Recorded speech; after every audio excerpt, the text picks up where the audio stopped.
आ ना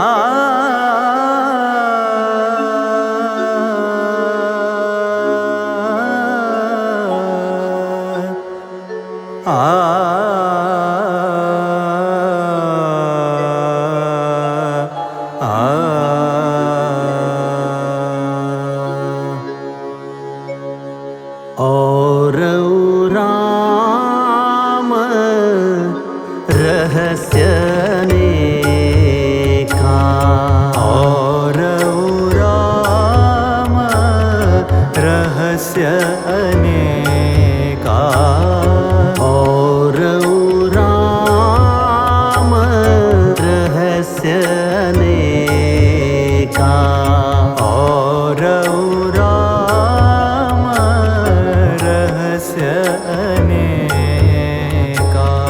कहु नाथ अति विमल विवेका, कहु नाथ अति विमल विवेका।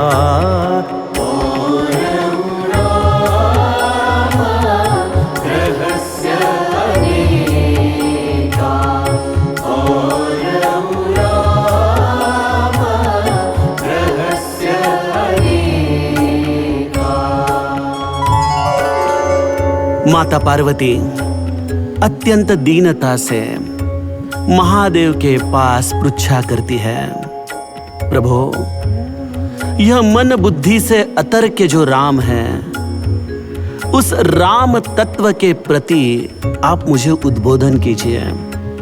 प्रभु मेरी मति अत्यंत लघु है, शायद राम के प्रति प्रश्न पूछने की भी मेरे पास पात्रता न हो, लेकिन मेरे स्वामी हे करुणा निधान, जो इस राम तत्व के अनंत रहस्य है, ऐसे अनंत तत्वों को बताने की हे प्रभु आप मुझ पर कृपा कीजिए। माता पार्वती कहती है, जो प्रभु में पूछा नहीं होई, जो प्रभु में पूछा नहीं होई, सो दयाल राखहु जनि गोई, सो दयाल राखहु जनि गोई। और राम रहस्य अनेका, और राम रहस्य अनेका।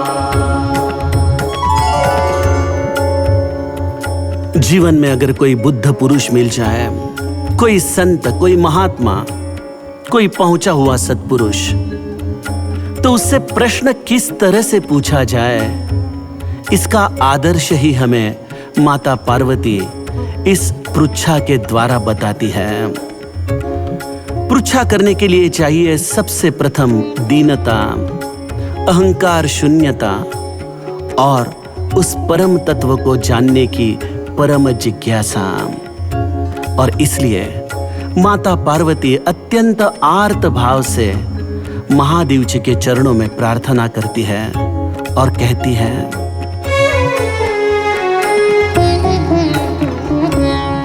तुम त्रिभुवन गुर वेद बखाना, तुम त्रिभुवन गुर वेद बखाना, आन जीव पावर का जाना, आन जीव पावर का जाना।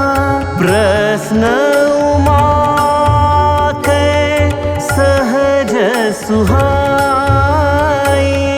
प्रश्न उमा के सहज सुहाई, छल विहीन सुन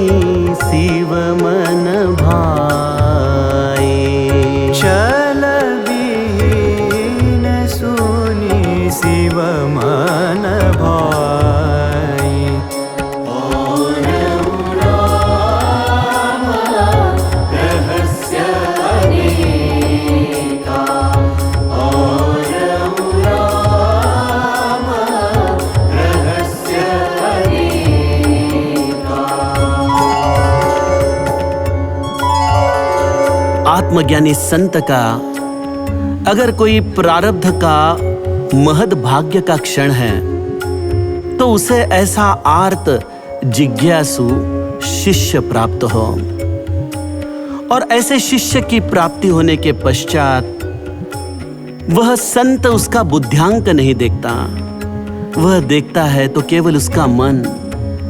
और यहां माता पार्वती का जो प्रश्न है, गोस्वामी जी कहते हैं, छल विहीन सुनी शिव मन भाई। इस प्रश्न को जो सहज सुंदर है, जो निष्कपट है, ऐसे प्रश्न को सुनने के पश्चात महादेव अपने मौन में, अपने समाधि में स्थिर नहीं हो पाएंगे, और महादेव की समाधि अब इस प्रश्न के द्वारा प्रवाहित होने लगती है।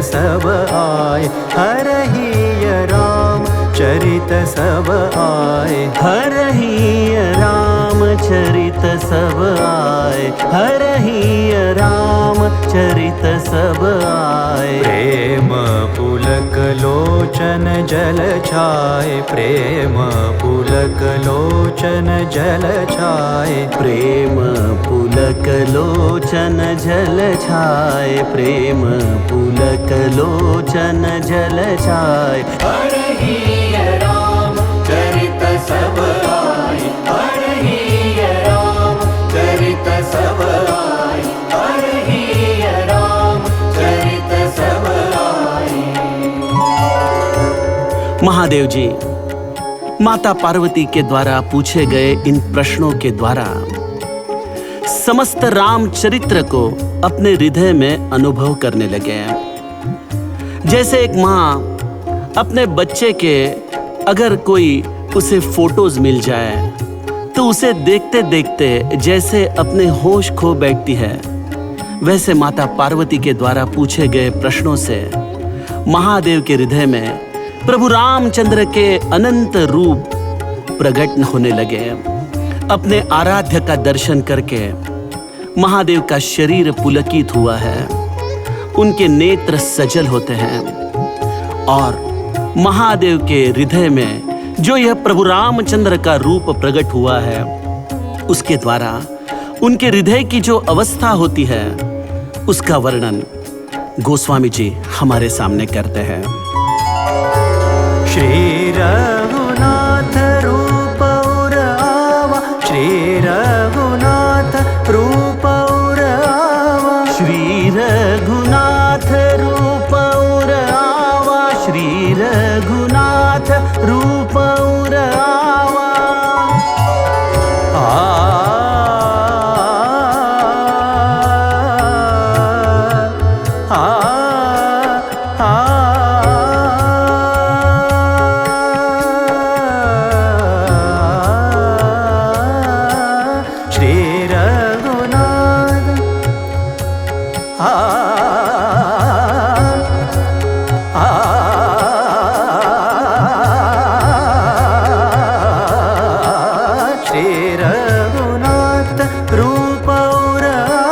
श्री रघुनाथ रूप और आवा, परमानंद अमित सुख पावा, परमानंद अमित सुख पावा। हरहि राम चरित सब आए, हरहि राम चरित सब आए, हरहि राम चरित सब आए, हरहि राम चरित सब आए।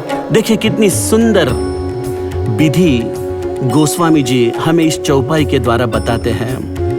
क्या अंतर है शिव और जीव में। शिव को संवाद करने के लिए अपने मन को इस प्रभु रामचंद्र के स्वरूप से बाहर निकालकर संवाद करना पड़ता है, और जीव को प्रभु रामचंद्र के स्मरण के लिए अपने मन को विषयों से निकालकर इस आत्म स्वरूप में ले जाना पड़ता है। यह शिव स्थिति अगर किसी विधि द्वारा प्राप्त होती है तो वह है सगुण के चरणों में अत्यंतिक प्रेम। और माता पार्वती के प्रश्नों से महादेव के हृदय में प्रभु रामचंद्र के इस सगुण कथा के प्रति अत्यंतिक प्रेम उभर आया है और इसलिए इस प्रेम रूपी धारा में महादेव अपने आप को खो चुके हैं।